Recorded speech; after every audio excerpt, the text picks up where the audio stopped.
इनका इमेज ही नहीं ठीक। अब जैसे तुर्की में वो जल्जला आया है, तो ये शहबाज शरीफ ने कहा था कि हमने जाना है, उन्होंने बुलाया नहीं था, खुद ही इन्होंने कहा था कि हमने जाना है। वैसे पहले से शेड्यूल था प्लान के जाना है। हाँ जी, लेकिन उन्होंने मना कर दिया वजारत खारजा ने। आज वो कतर का शहजादा है, उसको उन्होंने मोस्ट वेलकम किया है। तो इसका यही मतलब है ना कि आपको कोई पसंद नहीं ना कर रहा, आपको मुंह ही नहीं लगाना चाह रहा कोई। यहाँ पे एक इस मामले से हट के डिक्टेटरशिप से हट के अगर हम बात करें तो यहाँ पे ज़्यादातर जनाब सब इमोशनलिज्म का ख्याल किया जाता है कि मौलवी हजरात, ठीक है, उनको बस यही है कि जनाब सब अमेरिका है, वो नॉन मुस्लिम है, उनसे हमने ये चीज़ इंपोर्ट नहीं करनी है, उनके साथ हमने रिलेशन अच्छे नहीं करने, इंडिया है उसके साथ हमने हिंदू नहीं करने। अगर हम इस चीज़ से रिलीजन बेसिस पे अपने जो हमारे मामलात हैं, लाइक हमारा जो माइंडसेट है, उससे हट के हम अगर ओवरऑल एज एन इंडिविजुअल लें उनको भी, तो हम एज ए ह्यूमन बीइंग लें, ठीक है, हम ये मतलब कि रिलीजन बेसिस से हट के ये बात सोचें तो हम कई हद तक उनके साथ अच्छे रिलेशन कायम कर सकते हैं। यहाँ हमारे पाकिस्तान में जेंडर डिफरेंस मतलब कि हम अगले को, ये मेल है, ये फीमेल है, ठीक है, हमारा सेक्सुअल एजुकेशन बहुत कम है, सेक्स एजुकेशन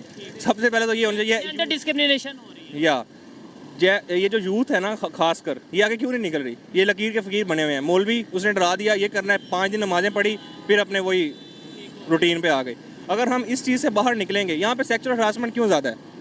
बाहर इस्लामिक कंट्री है, हमें तो इस्लाम आई थिंक सो कि बाहर वाले मुल्कों में उनका जो मतलब कि पीनेस है वो वजाइना में है, ठीक है, और यहाँ पे जनाब सब जो पीनेस है वो हमारे काम में है कि वो ईमानदार लोग हैं, ठीक है, वो ईमानदार लोग हैं। सारी बात है वहाँ पे जो है वो इस तरह के लोग नहीं है जो जिस सोसाइटी में हम रह रहे हैं। ईमानदार तो हमें कहा जाता है, मतलब हम ईमानदार शायद, सॉरी टू से सर, आप भी ईमानदार नहीं है, सो मैं भी ईमानदार शायद नहीं हूँ। वो गाड़ियाँ बना के टाटा बिरला किधर का किधर पहुँच गया है, हम अभी किधर हैं? हम बाहर से मंगा रहे हैं, इलेक्ट्रिक कार पे आ गए हैं। हम अभी पेट्रोल गंदम इंपोर्ट ये करने के चक्रों में लगे हुए हैं। ज़राई मुल्क में भी यार आटे का बहरान आता है यार कभी।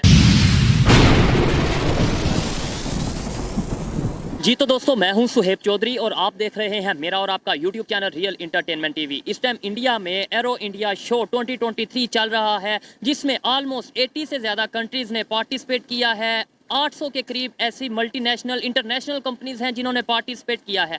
दूसरी साइड पाकिस्तान में भी अमन एक्सरसाइज नेवी की तरफ से चल रही हैं, जिसमें 108 कंट्रीज़ को इनवाइट किया गया, जिसमें से ऑलमोस्ट 8 से 10 ममालिक ने अपने जो जहाज़ हैं वो भेजे एक्सरसाइज के लिए। बाकी तमाम कंट्रीज़ नहीं आ पाई। इसी वाले से पाकिस्तान की पब्लिक से बात करेंगे। अगर इंटरनेशनल रिलेशन देखे जाएँ इंडिया के और इंटरनेशनल रिलेशन देखे जाएँ पाकिस्तान के, तो क्या फ़र्क नज़र आता है? तेज़ी से उनके रिलेशन कैसे बढ़ते हुए नजर आ रहे हैं? दुनिया कैसे इंडिया की तरफ तेजी से जाती नजर आ रही है? पाकिस्तान को इस मुश्किल के वक्त में ज्यादा रिलेशंस की जरूरत है, रिलेशन बेहतर करने की जरूरत है।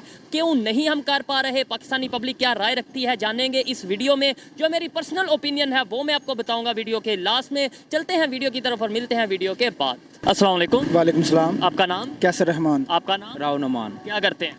जॉब करते हैं पैकेज में। जॉब करते हैं? आप भी जॉब करते हैं? जी ठीक है। टॉपिक जिस पे वीडियो रिकॉर्ड कर रहा हूँ कि पाकिस्तान के रिलेशन अगर इंटरनेशनल लेवल पे बात करें दूसरे कंट्रीज़ के साथ, और साथ ही इंडिया के रिलेशंस की बात करें दूसरे कंट्रीज़ के साथ, तो अभी यहाँ पर पाकिस्तान में अमन एक्सरसाइज नेवी करवा रही है, जिसमें इनवाइट किया गया था 108 कंट्रीज़ को इनवाइट किया गया था। टोटल 8-10 आए हैं, जबकि इंडिया में एरो इंडिया के नाम से एक प्रोग्राम हो रहा है, जिसमें तकरीबन 80 to 90 कंट्री ने पार्टिसिपेट किया है। क्या समझते हैं, क्या कहना चाहेंगे इसके ऊपर? एक तो भाई हमारा जो रिलेशनशिप है ना, इमेज है जो हमारा दूसरे मुल्कों के साथ, वो ठीक नहीं है, क्योंकि हमारी लीडरशिप है ना वो करप्ट है तकरीबन सारी की सारी। इमरान खान ने कोशिश की थी तो इस्लामी मुल्कों का एक इजलास बुलाया था इस्लामाबाद में, 52 ममालिक आए, तो ये इन्होंने रिजीम चेंज ऑपरेशन हुआ है, ये सारा हटा के उसको साइड पे लगा दिया है। कई उसने प्रोजेक्ट शुरू किए थे, बेचारे को साइड पे लगा दिया है। अब इनका इमेज ही नहीं ठीक। अब जैसे तुर्की में वो जल्जला आया है, तो ये शहबाज शरीफ ने कहा था कि हमने जाना है, उन्होंने बुलाया नहीं था, खुद ही इन्होंने कहा था कि हमने जाना है। वैसे पहले से शेड्यूल था प्लान के जाना है। हाँ जी, लेकिन उन्होंने मना कर दिया वजारत खारजा ने। आज वो कतर का शहजादा है, उसको उन्होंने मोस्ट वेलकम किया है। तो इसका यही मतलब है ना कि आपको कोई पसंद नहीं ना कर रहा, आपको मुंह ही नहीं लगाना चाह रहा कोई। नहीं, वजह क्या है, पसंद क्यों नहीं कर रहा? जैसे अब एरो इंडिया की मैं आपको बात बता रहा हूँ, वहाँ पर ऑलमोस्ट 80 to 90 कंट्री ने पार्टिसिपेट किया है। बड़ी बड़ी मल्टीनेशनल कंपनीज, 800 के करीब कंपनीज हैं जो वहाँ पे आई हैं, उस शो में आई हैं। क्या कहेंगे कि इतने बड़े लेवल पर उन्होंने वो प्रोग्राम लॉन्च किया है, और इसके अलावा वहाँ पे उनको फ़ायदा कितना होगा? उनकी जो टेक्निकल चीज़ें हैं वो सामने वो शो ऑफ करेंगे, ये क्या कहना चाहेंगे? बेसिकली ये सारा डिपेंड करता है हमारी मौशियत पे। अगर हमारी मैशियत बिल्कुल इतनी कमज़ोर है, आप इंडिया को देख लें, उनकी मैशियत हमसे लाख दर्जे अच्छी है। इकॉनमी इकॉनमी उनकी, हाँ, इस और उनका आप ये देख लें, हमारा मुल्क जो है वो अभी तक कर्ज़ों में डूबा हुआ है, इसलिए हमारे मुल्क कोई मुल्क अहमियत ही नहीं देता। लेकिन जब मुश्किल में कोई होता तो ज्यादा हेल्प करनी चाहिए ना दोस्त की। यही तो मैं कह रहे हैं, अगर हम खुद अभी कर्जे के मुताबिक हम लोगों को क्या कर्जा देंगे। आपसे ये सवाल कर रहा हूँ कि क्या फ़ायदा होगा कि एरो इंडिया के नाम से जो एक्सरसाइज इंडिया वाले कर रहे हैं, इतने ज़्यादा कंट्रीज़ ने पार्टिसिपेट किया है, कई कंट्रीज़ के मिनिस्टर आए हैं, कई कंट्रीज़ ने अपना प्रोग्राम वहाँ पर भेजा है, क्या कहना चाहेंगे कि उनके रिलेशन ऐसे बेहतर नहीं होंगे आपके ख्याल में? भाई इंडिया की जो मार्केट है वो $1 मिलियन की मार्केट है, और हमारे पास क्या है, हम अभी कर्जों में हैं।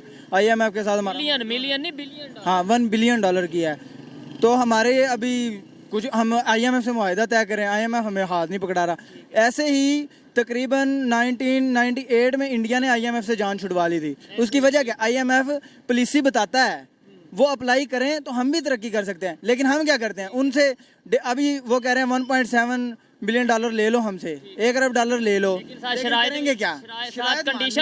शरायत माननी नहीं। इंडिया ने आपने बोला कि भाई 1998 में आपने बोला, लेकिन ऑलमोस्ट 1993 में उन्होंने वहाँ कट ऑफ हो गए थे IMF से, ठीक है, लेकिन प्रोग्राम अपना उन्होंने खत्म किया था। लेकिन क्या वजह है कि कैसे उन्होंने जान छुड़वा ली, कैसे वो अपने पाँव पे खड़े हो गए, कौन सी पॉलिसी ऐसी थी कि बिल्कुल साथ है इंडिया और वो बेहतरी की तरफ जा रहा है और हम नहीं जा पा रहे? लेकिन भाई बात यह है कि हमें सबसे पहले तो गरीब अवाम है ना जो तबका, उसको शऊर देना पड़ेगा, अवेयरनेस देनी पड़ेगी। अब इंडिया में देखा छोटे छोटे प्रोजेक्ट हैं, हम भी छोटे छोटे प्रोजेक्ट लगा सकते हैं, लेकिन हमें पढ़ाया ही नहीं जाता स्कूलों में, हमें डराया जाता है। हम नौकरी के मुताबिक हैं, बस 30,000 तनख्वाह आ जाए, 32,000 आ जाए, 5,000 बढ़ा देते हैं। सरमायादार तबके ने गरीब अवाम को कहीं जाने के काबिल ही नहीं छोड़ा, उसने जकड़ा हुआ है, कभी ओवर टाइम के चक्रों में जकड़ा हुआ है, कभी बोनस दे के जकड़ा हुआ है। वो अपने बेचारा सोचता ही नहीं अपना बिजनेस करने के।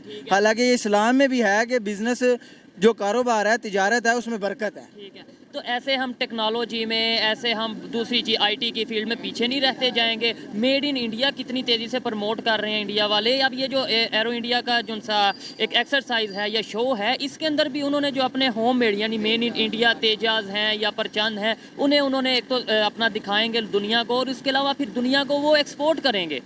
भाई देखें, अब आप IT की बात करें ना, IT का कोई शोबा ऐसा नहीं, व्हाट्सएप, फेसबुक, गूगल, जो मर्जी लगा लें, उसका जो हेड बैठा हुआ है ना, वो इंडिया का बैठा हुआ है। CEO, हाँ, CEO जो है वो ऐसे। अब हम IT में किधर हैं, मेडिकल में बहुत पीछे हैं। वैसे तो हम लड़ने की बात करते हैं, कोई मसला नहीं है यार, मसला ये लड़ने की क्या है यार। अब अगर कोई लॉजिकल, लेट्स सपोज जो जैसे हमें बताया जाता है कि हम लड़ेंगे, हम घुस के मारेंगे, यही बताया जाता है, यही है ना। तो तब कोई अगर मेरे जैसा बंदा लॉजिकल बात कर ले कि कैसे घुस के मारेंगे, टेक्नोलॉजी का दौर है, हम घुसने लगेंगे, वो पहले ही हमें काउंटर कर देंगे, तो फिर वो आगे से गुस्सा आ जाता है। एक तो भाई ये जो शिद्दत पसंद मजहबी लोग हैं ना, एक ये इंतशार बड़ा फैलाते हैं। हालांकि 27-28 करोड़ उधर भी पाकिस्तानी, हमारी टोटल आबादी इतनी है, उनके इतने मुसलमान हैं, तो मारेंगे तो मुसलमानों को भी मारेंगे ना यार साथ। तो यार क्यों ना हम उनके साथ अच्छे ताल्लुकात करके अपनी माइशियत उनके साथ एक्सपोर्ट बढ़ा के हम अपना कोई अच्छी माइशियत कर सकें, ताकि जॉब्स इधर भी मिल सकें, उधर भी जो लोग हैं उनको भी मिल सके, वो भी हमारे मुल्क आए, हम भी जा सकें। मैं इस चीज़ से 100% एग्री करता हूँ कि भाई नफरतों को ख़त्म करें, आप रिलेशन बेहतर करें। कोई भी कंट्री है, ये नहीं कि कोई इंडिया हो या कोई भी कंट्री हो, कोई भी है। अब जैसे है कि क्या कहा जाता है कि इमरान खान एंटी अमेरिका है, लेकिन वो एंटी अमेरिका नहीं है। उसने बार कहा है, हजारों बार कहा होगा कि मैं अमेरिका से बराबरी के ताल्लुकात चाहता हूँ, हम किसी के गुलाम नहीं है। तो भाई हम मुसलमान हैं, हम क्यों गुलामी करें किसी की। इमरान खान साहब ने इंडिया के साथ ट्रेड भी इमरान खान साहब ने बंद की ना भाई। अब कुछ पॉलिसियाँ उसने भी गलत की हैं। अब प्रेशर होता है ना इस्टेब्लिशमेंट का, आपको भी पता है प्रेशर होता है। अब वो बेचारा उधर रूस गया सस्ती गंदम खरीदने, सस्ता तेल खरीदने, तो उसको हटा के साइड पे लगा दिया। मुझे अच्छा लगा इनसे बात करके। आपकी क्वालिफिकेशन क्या है? मैं DA इलेक्ट्रिकल किया हुआ है मैंने, ज़्यादा मतलब फिर भी बेहतर है, डिप्लोमा आपने किया है। ये जो बातें आप जानते हैं कि भाई हमें नफरतें सिखाई जा रही हैं, नफरतें ख़त्म की जाएं, हमें रिलेशन बेहतर करने हैं, ये आम पब्लिक, ये जो पब्लिक है, आम पब्लिक को कैसे बता सकते हैं हम? भाई सबसे पहले तो इन बेचारों के कंधों पे मजबूरियाँ इतनी, जिम्मेदारियाँ इतनी, इनके पास टाइम ही नहीं है। ये चक्कर इसी और रोटी पूरी कर रहे हैं। हाँ, ये रोटी खानदान की पूरी कर ले वही बहुत है। बेचारे कैसे शऊर आएगा इनके अंदर। ये तो सिर्फ भाई सस्ती दाल रोटी चाहते हैं।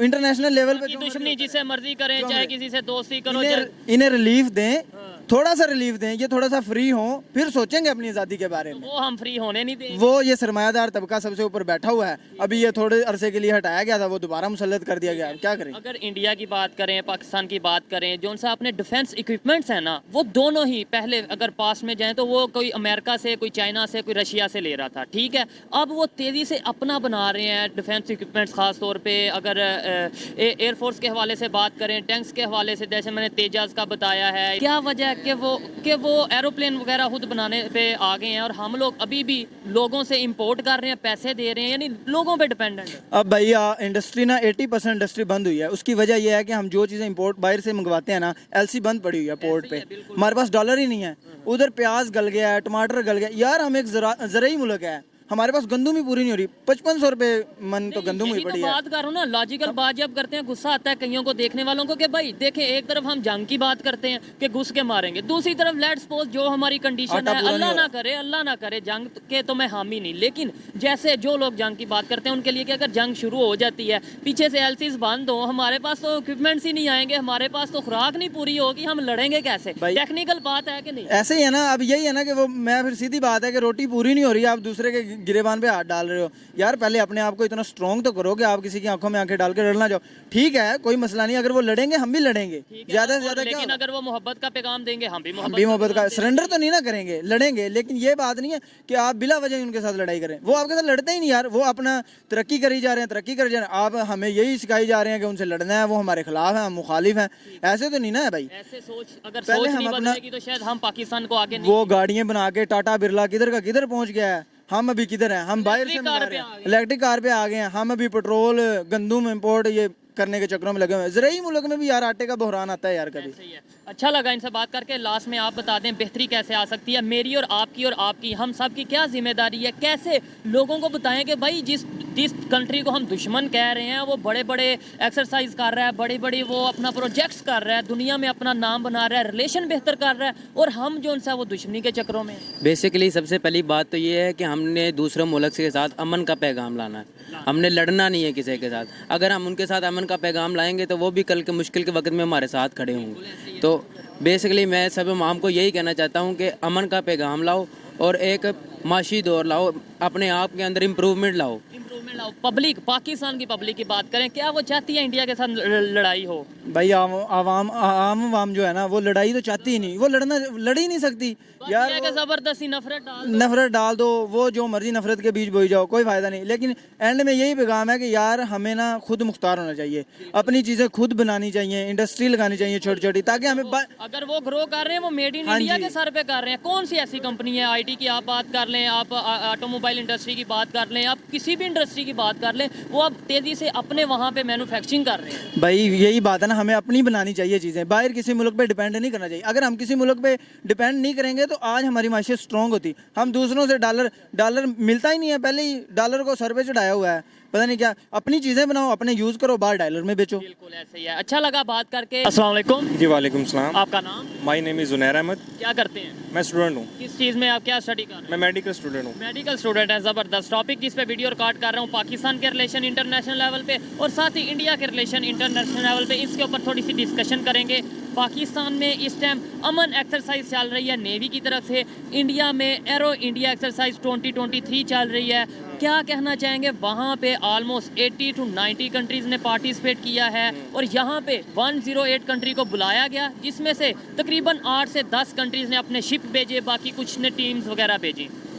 इसमें मैं फ़र्स्ट ऑफ ऑल ये कहना चाहूँगा कि हमारी जो डेमोक्रेसी है पाकिस्तान की, ये बेसिक जिस रूल पे हमारी डेमोक्रेसी वर्कआउट कर रही है पाकिस्तान में, उसके रूल्स एंड रेगुलेशन को फॉलो अप नहीं किया जाता। ठीक है। सेकंड वन ये कि यहाँ पे मिलिट्री जो प्रोपागेंडा है वो बाकी कंट्रीज़ की निस्बत यहाँ पे ज़्यादा है, क्योंकि हर मामले में, हर प्रोग्राम में, हर फैकल्टी में पाकिस्तान की, वहाँ पे मिलिट्री अपना रोल एक अलग तरीके से अदा कर रही है। वो कहते हैं दिफा भी तो वही करते हैं। दिफा करते हैं, लेकिन अब देखें ना आप, हमारी जो टोटल ओवरऑल जो उसको कहते हैं इनकम लगा लें, मंथली या yearly income, budget, total budget Pakistan का, वो मिलिट्री के पास कितना है और ये ओवरऑल जो हमारे पास पाकिस्तान में अवाम पे कितना भी लगाया जाता है। अच्छा, मेड इन पाकिस्तान की अगर बात करें, पाकिस्तान में अगर चीज़ें बनेंगी, खास तौर पे डिफेंस इक्विपमेंट्स की बात करें जो कि हम कोई चाइना से लेते हैं, कोई यूएस से, तो कितना फ़ायदा होगा? जैसे अभी इंडिया की बात करें, उन्होंने अपने तेजाज और इसके अलावा दूसरे प्रचंड के नाम से ऐसे हेलीकॉप्टर्स वगैरह हैं या इस तरह की चीज़ें हैं जो खुद वो बना रहे हैं, ना सिर्फ अपने लिए बल्कि एक्सपोर्ट कर रहे हैं। अभी जो उनका एरो इंडिया शो है, इसमें भी जो कंपनीज आई हैं वो इसमें एक्सपोर्ट इम्पोर्ट के हवाले से बात करें। I think so first of all यहाँ पे एक तो हमारी जो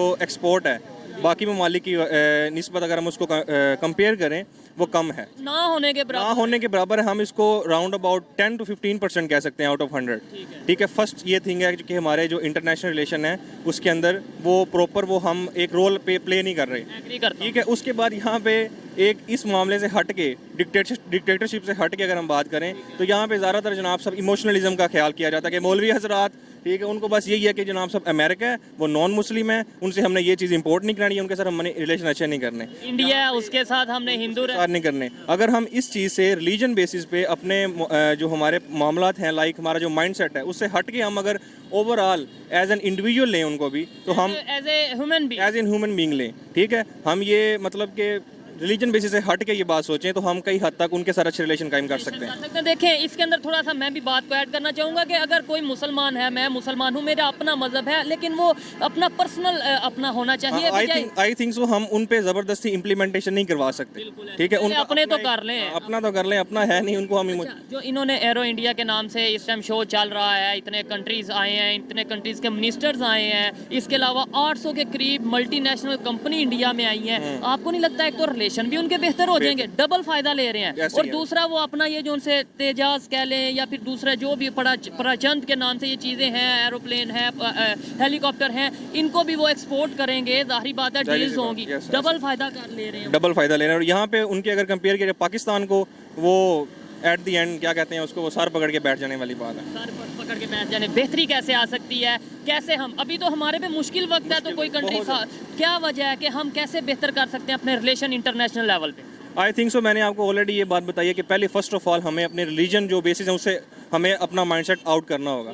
ठीक है, वो कैसे बदलेगा? वो ये लोगों की सोच कैसे बदलेगी? जो आपकी सोच है ये इस पब्लिक तक कैसे आएगी? मैं ये कहना चाहता हूँ कि एक इंडिविजुअल, ठीक है, वो किसी और के नुक्ता नज़र पे ज़बरदस्ती हम उसको नहीं चला सकते, पहली बात। ठीक है, हम जो गैर मुस्लिम ममालिक हैं हम उनको अपने नुक्ता नज़र पे ज़बरदस्त नहीं कर सकते कि भाई ये काम इस तरह है, हमारा दीन इस्लाम ये कहता है, लेकिन उसके हट के हम पहला काम ये कर सकते हैं, अपना माइंडसेट ठीक करें। ठीक है, हम अच्छा एक और बात, हम डायरेक्टली जो हमारी डेमोक्रेसी है, लाइक हमारे पास मिनिस्टर्स, उनको जो हमारे मतलब कि हमें रूल कर रहे हैं पाकिस्तान में, हम डायरेक्टली उनको नहीं हम ब्लेम कर सकते, हम ब्लेम गेम नहीं खेल सकते। सबसे पहले हमें अपना माइंडसेट चेंज करना होगा। ये चीज़ 100% एग्री करता हूँ। ठीक है, हम अपना माइंड चेंज करेंगे, उसके बाद ही आगे बेहतरी की तरफ जाएंगे। नेबर्स के साथ खास तौर पे, अभी तो इंटरनेशनल लेवल की बात की है, इंडिया जितनी तेज़ी से ग्रो कर रहा है, इतने कंट्रीज उसके साथ अपने रिलेशन बेहतर कर रहे हैं, हमें भी बेहतर कर लेना चाहिए, या अभी भी अपनी ईगो या जो भी आप कह लें उसके? आई थिंक सो ये ईगो नहीं है, ये हमारी टर्म्स एंड कंडीशन कुछ इस तरह की हो गई हैं कि हमें एक लाइक वो गुलामाना सोच में हम अपनी हो गए हुए हैं। हमें गुलामाना सोच ज़्यादातर हमारे अपने कायदीन जो इस्लामी कायदीन है वो हमें फेयर करते हैं, वो इतना खौफ पैदा करते हैं जन्नत और जहन्नुम का कौन, लाइक ये समथिंग हमें इस चीज़ से बाहर निकलना होगा। हमें एज एन इंडिविजुअल अपने मोराल्स, अपने जो वो कंसिस्टेंसी है उस पे हमें आगे निकल सकते हैं हम उस बेस पे। कितना टाइम लगेगा? 5 साल, 10 साल? आने वाले 10 साल में पाकिस्तान का फ्यूचर क्या देख रहे हैं? ये सोच बदलेगी पब्लिक की? देखें, दुनिया, मैं हर प्रोग्राम में ऑलमोस्ट ये कहता हूँ कि दुनिया टेक्नोलॉजी में जा रही है आगे, दुनिया आईटी की फील्ड में आगे जा रही है, दुनिया नई नई इजादात कर रही है, मेडिकल, हेल्थ, एजुकेशन में बहुत बेहतरी कर रही है। हम आज भी इमोशनल ब्लैकमेल होते हैं और इमोशनल ब्लैकमेल करते हैं। It depends on each individual in the Pakistan कि वो क्या कितना कंसिस्टेंट है। ठीक है, विजन क्या है, उसका विजन क्या है, उसके गोल्स क्या हैं, उसके मोरल्स क्या हैं, दैट्स इट। अच्छा, बड़ा इंटरेस्टिंग सा क्वेश्चन है कि हमारी सोच में और इंडिया वालों की सोच में, पब्लिक की बात कर लें चाहे गवर्नमेंट की बात कर लें, दोनों साइडों की सोच में फ़र्क क्या है? आई थिंक सो हमारी सोच और उनकी सोच में ज़मीन आसमान का फ़र्क है, वी कैन से। ठीक है, कैसे, थोड़ा सा बताएं। First of all I want to say that कि हमारे यहाँ पे एजुकेशन हर हवाले से चल रही है। ठीक है, उसमें स्टूडेंट्स की फीसिस, ठीक है, उसमें कितने मतलब के एक्स्ट्रा फंड्स हैं जो हम एक इदारे को, लाइक एनी इदारा जो पाकिस्तान में है, लेकिन क्वालिटी नहीं है एजुकेशन की। सुन लें मेरी बात, वहाँ पे हम उनको फीसिस पे कर रहे हैं ईच एंड ठीक है। ईच एंड एवरीथिंग हम उनको पे कर रहे हैं, लेकिन वहाँ पे सिर्फ ये है कि हम लकीर के फ़कीर हैं, we can say in simple words. पहली बात ये है कि हम फीसिस पे कर रहे हैं, सब कुछ कर रहे हैं, लेकिन हमारा प्रैक्टिकल काम बिल्कुल मतलब कि बिल्कुल ही नहीं है। हमें सिर्फ एक थ्योरी बेसिस पढ़ाया जाता है, ठीक है। अच्छा, हम थ्योरी बेसिस, ये तो एक फॉल्ट हो गया ना पहला कि हमें प्रैक्टिकल नहीं बनाया जा रहा, प्रैक्टिकल्स नहीं करवा रहे। अब देखिए ना, आपने बात की रिसेंटली कि वो आगे क्यों निकल रहे हैं हमसे, आगे वो इसी वजह से निकल रहे हैं, वहाँ पे उनका एक एक इदारा उनको प्रैक्टिकली लेके आता है, ना कि वो रट्टा सिस्टम, वी कॉल से रट्टा सिस्टम, ठीक है, वो नहीं है वहाँ पे। उनको हर एक थ्योरी पढ़ाई है, उस पर उसे प्रैक्टिकल वर्क करवाया गया है, उनके माइंड्स और एक्स्ट्रा ऑर्डिनरी हो गए हैं, उनके अंदर एक क्यूरियोसिटी पैदा हुई है। सवाल पैदा ये होता है कैसे चेंज हुआ, मेरा सवाल आप समझे नहीं है। मैं ये कहना चाह रहा हूँ कि देखें 1947 में एक साथ थे हम, एक साथ 70 साल में कौन सी ऐसी एक साथ चीज नहीं थे। हाँ, मैं समझता हूँ 1940 में हम एक साथ नहीं थे, हम गुलाम थे। तो वो तो अगर हम गुलाम थे, वो भी गुलाम नहीं थे। नहीं, उन्होंने रूल किया है, उन्होंने स्ट्रगल किया है, उन्होंने अपना माइंडसेट चेंज किया है, वो आगे आए हैं। अगर उन्होंने रूल किया है, हम भी तो कर सकते थे रूल, हमने क्यों नहीं किया 1940 के बाद? ये भी एक सोचने वाली बात है। हम भी तो कर सकते थे। उन्होंने रूल किया, उन्होंने अपनी जनाब साहब वो काफ़ी उन्होंने अपने आप को आगे लेके गए, एक अपने मतलब कि कंट्री वाइज हर हवाले से उन्होंने अपने आप को अब रूल कर रहे हैं एट द स्पॉट। अब पूरी दुनिया में रूल कर रहे हैं, 5वीं बड़ी इकानमी बन गए हैं। कोई अमेरिका हो या चाइना हो, हर बंदा, हर कंट्री बात करने से पहले सोचता है कि हमने स्टेटमेंट क्या देनी है। एक चीज़ यहाँ पे हो रहा है, यहाँ हमारे पाकिस्तान में जेंडर डिफरेंस, मतलब कि हम अगले को, ये मेल है, ये फीमेल है, ठीक है, हमारा सेक्सुअल एजुकेशन बहुत कम है, सेक्स एजुकेशन। सबसे पहले तो ये होना चाहिए, जेंडर डिस्क्रिमिनेशन हो रही है। या ये जो यूथ है ना, खासकर ये आगे क्यों नहीं निकल रही? ये लकीर के फ़कीर बने हुए हैं, मौलवी उसने डरा दिया, ये करना है, 5 दिन नमाजें पढ़ी, फिर अपने वही रूटीन पे आ गए। अगर हम इस चीज़ से बाहर निकलेंगे, यहाँ पे सेक्सुअल हरासमेंट क्यों ज़्यादा है?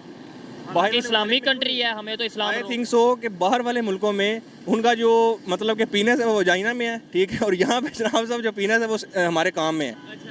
उन्होंने काम अपनी, वो उनकी नीड है, ठीक है, उनका एक नेचुरल नीड है। यहाँ पे क्या है, यहाँ पे हमारा सेक्सुअल डिफरेंस बहुत ज़्यादा है। आई थिंक सो यूथ को सबसे ज़्यादा ख़राब करने वाली चीज़ ये है कि हम एक इंसान को फीमेल है, यार ये फीमेल है, इसके साथ लाइक इसके पास कोई एक्स्ट्रा ऑर्डिनरी पार्ट्स हैं बॉडी में।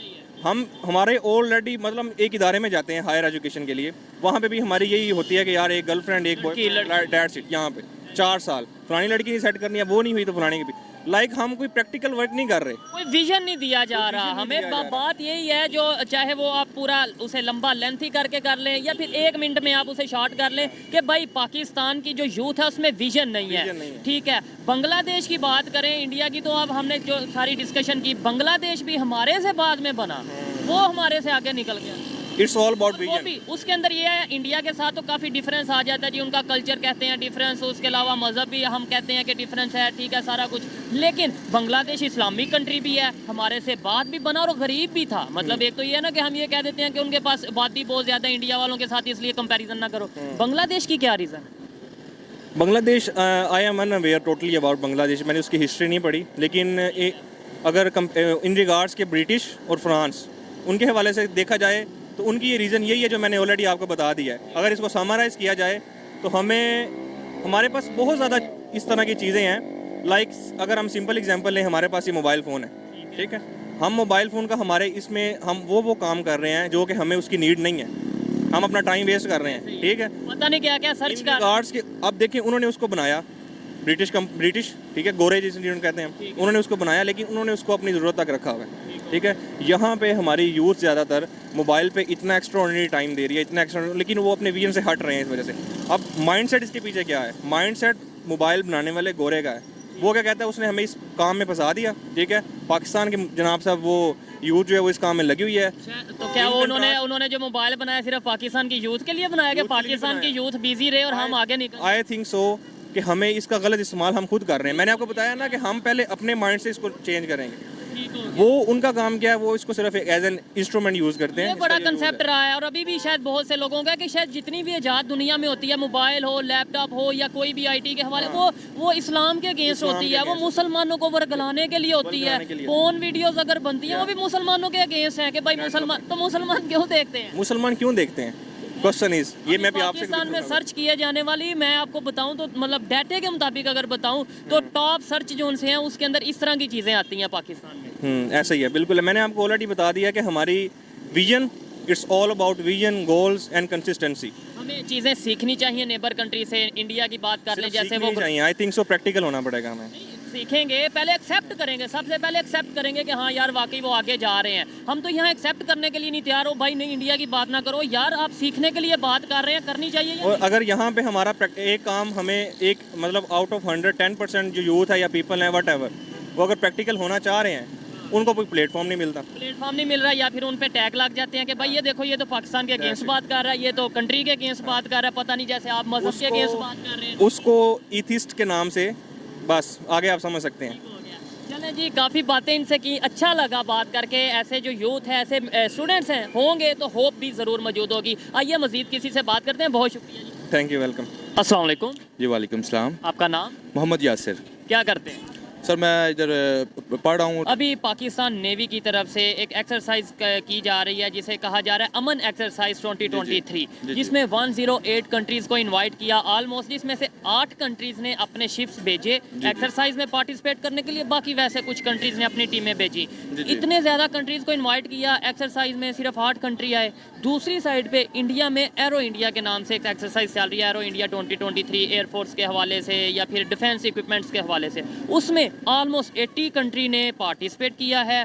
800 के करीब मल्टीनेशनल कंपनीज ने पार्टिसिपेट किया है, इंटरनेशनल कंपनीज ने। क्या वजह है उनके रिलेशन इतनी बेहतरी की तरफ? जाहिर बात है सर, उनकी जो मुल्क की इकॉनमी है, उनके जो मौजूदा हालात हैं, वो हमसे तो बहुत ज़्यादा, काफ़ी ज़्यादा वो बेहतर है। बात यह है कि हम अपने मुल्क में रह कर या हम दूसरे जो ममालिक हैं उनको हम क्या प्रोवाइड कर रहे हैं, उनको हम कोई हेल्प तो ना प्रोवाइड तो नहीं कर रहे। जब अब जिस तरह के अब मौजूदा हालात हैं, जिस तरह के पाकिस्तान में कोरोना था, फिर उसके बाद ये सैलाब आया, ठीक है, ये चीज़ को मैं उसके साथ रिलेट करूंगा कि जिस तरह के अभी तुर्की में जो जलजला आया, वो भी हमारे भाई हैं। मुझे आप बताएं कि हम उनके लिए हम लोग क्या कर सकते हैं? ये सोशल मीडिया देखें, हर बंदा ये बात कर रहा है कि पाकिस्तानी क्या कर पा रहे हैं, जबकि मुश्किल के वक्त में तुर्की हमेशा हमारे साथ। हम इस टाइम तुर्की के ऊपर तुर्की पर जो है वो हालात उसके ख़राब हो गए। हमारे बहन भाई जो हैं वो मुश्किल में है। हाँ, आप मुझे बताएं, क्या पाकिस्तान इस हालात में जो हमारे मौजूदा हालात हैं, इस हालात में उनकी कुछ मदद कर सकता है? ठीक है, हमारे वज़ीर आज़म साहब जो हैं वो, आपको जारी बात है, इसमें ये किसी से लुकी छुपी बात तो नहीं है। इस कंडीशन में इंडिया ने बड़ी हेल्प की है। आपको पता होगा, सोशल मीडिया आपने देखा होगा कि उनकी प्रॉपर आर्मी भी गई है, उन्होंने वहाँ पे मेडिकल कैंप लगाए हैं बहुत। सर ये आपकी जो आपने अभी जो पहले मुझसे जो क्वेश्चन किया है कि जी हमारे जो रिलेशन है वो क्यों ख़राब है, सर देखें ना, उनके ऊपर मुश्किल हालात आए हैं, उनको नज़र आ रहा है कि इनके अगर हालात ठीक होंगे, और होने ही है ठीक, एट दी एंड ऑफ तो ठीक तो होना ही होता है हर चीज़ में।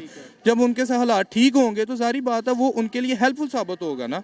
गिव एंड टेक का मामला ना, इंडिया वालों के लिए, इंडिया वालों के लिए बिल्कुल। इसके अलावा इंसानियत को भी अगर बात की जाए, ओवरऑल देखें इस टाइम पे अगर बात की जाए, इंडिया एक तो इंटरनेशनल लेवल पे रिलेशन भी बेहतर कर रहा है, दूसरा अपनी इक्विपमेंट्स, डिफेंस इक्विपमेंट्स की बात करें, वो भी एक्सपोर्ट कर रहा है, तेजी के साथ एक्सपोर्ट बढ़ा रहा है, दूसरे कंट्रीज इंटरेस्ट ले रहे हैं इंडिया की मेड इन इंडिया एटम्स में। जी सर, बिल्कुल आप बुझा के फरमा रहे हैं। उसकी वजह यह है कि वो ईमानदार लोग हैं, ठीक है, वो ईमानदार लोग हैं। सारी बात है वहाँ पे जो है वो इस तरह के लोग नहीं है जो जिस सोसाइटी में हम रह रहे हैं। ईमानदार तो हमें कहा जाता है, मतलब हम ईमानदार, शायद सॉरी टू से सर, आप भी ईमानदार नहीं है, मैं भी ईमानदार शायद नहीं हूँ, ठीक है। हम में कोई भी बंदा अपना जो है ना, अपने जो हमारे ऊपर फ़र्ज़ हैं सर, हम रिस्पॉन्सिबिलिटीज़ हम वही अच्छे तरीके से नहीं अदा कर रहे सर। एक एज अ मुस्लिम, एक एज अ पाकिस्तानी सर, हम अपनी किसी किस्म की कोई भी रिस्पॉन्सिबिलिटी हम अपनी अदा कर ही नहीं रहे as a human being sir. हमसे थर्ड क्लास कौम कोई हो ही नहीं सकती।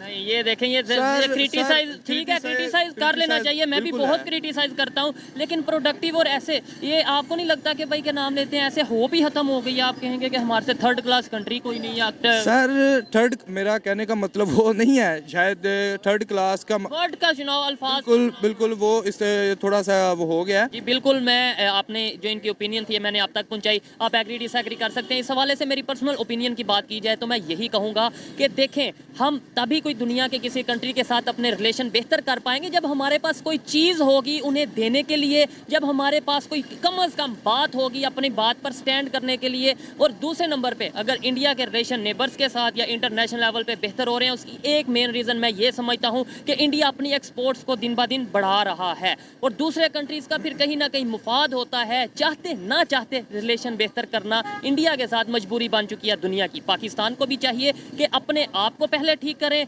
अपने जो अंदर मसाइल हैं, जो मिस मैनेजमेंट चल रही है, इनको दूर करें, उसके बाद फिर अपने नेबर्स के साथ रिलेशन करें। नेबर्स के साथ बेहतर होंगे तो दुनिया के साथ भी रिलेशन ज़रूर बेहतर हो जाएंगे। ये मेरी पर्सनल ओपिनियन है, आप एग्री डिसएग्री कर सकते हैं। वीडियो कैसी लगी कमेंट में ज़रूर बताइएगा। मिलते हैं नेक्स्ट वीडियो में, तब तक के लिए पीस आउट, अल्लाह हाफिज़।